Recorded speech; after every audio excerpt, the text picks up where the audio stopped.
अलीकडे कौटुंबिक हिंसाचाराच्या घटनांमध्ये मोठ्या प्रमाणात वाढ होत असतानाच एक धक्कादायक घटना समोर येत आहे. एका सॉफ्टवेअर इंजिनियर महिलेने सासरच्या त्रासाला कंटाळून आत्महत्या केली. या घटनेने महिलांवर सासरी होणाऱ्या छळाचा मुद्दा पुन्हा एकदा चव्हाट्यावर आला आहे.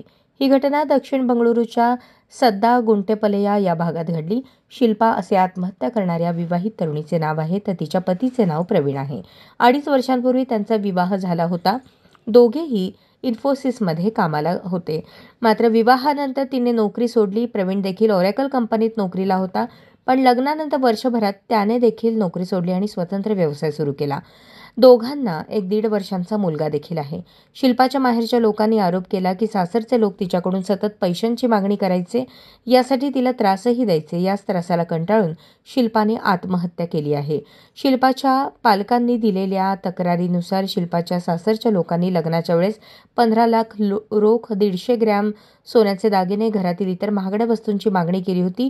ही मागणी देखील पूर्ण केली, पण त्यानंतरही शिल्पाच्या सासरकडच्या लोकांनी आणखी पैसे आणि दागिन्यांची मागणी करायला सुरुवात केली.